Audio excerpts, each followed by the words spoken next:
back to The Price of Business. I'm your host, Kevin Price, talking to you about you and your business. And really glad to be in the studios talking about a lot of stuff happening out there. On the political front, a lot of belly aching going on in the Donald Trump campaign. He knew since August what the rules were going to be. He announced in June that he was running for president. He knew in August what the rules would be in Colorado. And then he decides to complain about it in retrospect. After the Colorado situation came out, and he ended up getting a bunch of delegates that, quote, belonged to him, if you were to listen to him. And just a really ridiculous state of affairs. And Reason Magazine came out with a great article that says, hey, if he can't figure out something like this, how in the world is he going to be able to figure out the problems of being the president of the United States? How do you handle ISIS if you can't figure out the convention process and delegate process in a place like Colorado? It's just ridiculous, Sigmund. Yeah, it is. And, of course, he's ridiculous. The whole campaign is. And, it's petulant. It's childish. It's disorganized. It's really a cult of personality. It always has been. And it's just kind of revealing itself more to the point of being something that is much, much lesser than the hype. And the fact that his own children couldn't vote for him in New York because they hadn't registered in time as Republicans, it just speaks to the lack of understanding of what it means to run for president, the lack of understanding of civics. Right, Civics 101 is what we're talking about The here. lack of understanding for the importance of the job. He's running for president as if, and really it's all of our fault as Americans, but he's running for president as if it's just, the next step after you've been a reality TV star for a few years. And that's why we have people like Kanye West saying he's going to run, in 2020. And listen, if we're such a laughing stock, we're such a joke as a nation, that Donald Trump, Kanye West, Beyonce, whoever it is. Yeah, we used to laugh at places like Italy that elected porn stars to their parliament. Right. It's like, really? I mean, we got a buffoon, a circus master like Donald Trump trying to run for the highest office of the land. P.T. Barnum. Yeah. P.T. Barnum. Yeah, and he's a barker is what he is. He's literally a barker is what he is. We had Ronald Reagan as our president, but first he was the governor of California. He got vetted pretty thoroughly. And, he'd been involved in politics for a long time. It's not as if he just came fresh off of Bedtime for Bonzo and decided to run for president, and then he got elected.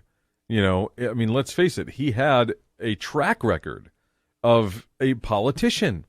Donald Trump doesn't have that.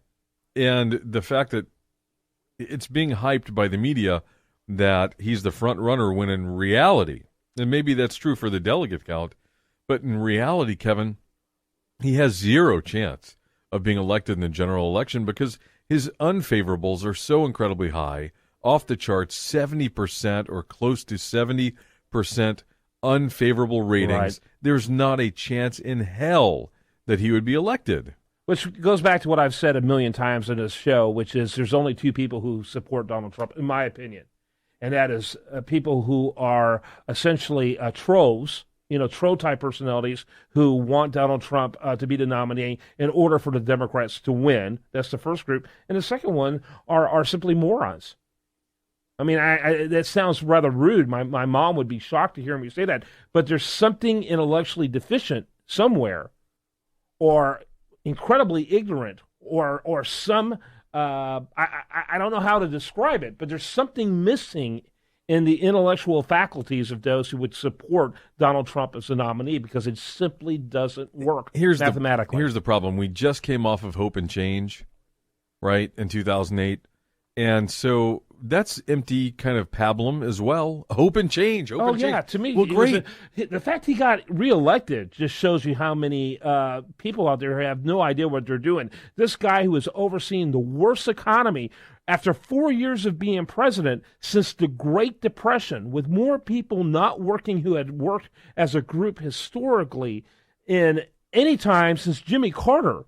It just shows you this isn't new. The Trump phenomenon. Trump is almost like the next logical step after Barack Obama. That's where I was going with it. Is we just came off of 2008 Hope and Change, and this is kind of the answer to that. This is kind of the same anti-intellectual, non being plugged in to the world of politics.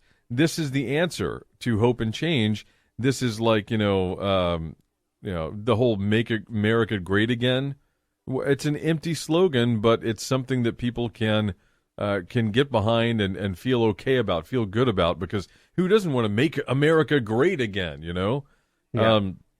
So it's that same empty sloganeering, but that's where we are. And no matter who we have elected, it's going to preside over a faltering America, and that's an unfortunate thing. I don't think that Donald Trump has one single solitary answer that's going to change things appreciably for America. Oh, I disagree. If you take half of everything he says, it's probably pretty good. It's the other half that contradicts that I'm worried about. Yeah. It's the because he has flip-flopped. He's been on either side of all these positions. He doesn't flip-flop over a decade or decades, as they try to make an analogy with him and Ronald Reagan, who said that the Democratic Party left me. I didn't leave the Democratic Party. The Democratic Party used to be conservative.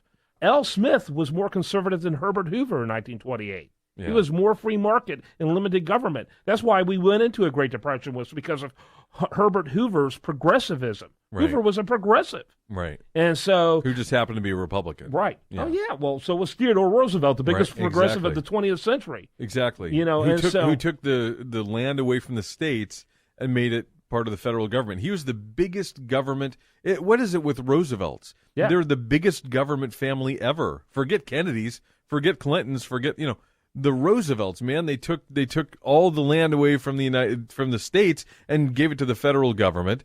And now we're still fighting about that. Yeah. The New Deal with Franklin Delano Roosevelt, which paved the way for LBJ and people like that. We're still fighting about that. So it matters who is our president. It matters who sets the tone for our country, for the direction our nation's going to go. And Donald Trump is hateful. He's vindictive. He is petulant. He's infantile. And he's, quite frankly, vulgar. And all those things, if that's what you want for the direction of our country, Shame on you. Wow. You should be embarrassed. Okay, do you want to mention real quickly the Parsivan Law Firm, superinterns.com, our friends over at Chris Kidd Enterprise, all these great people bringing you the price of business every day. And we're going to have more for you right after this.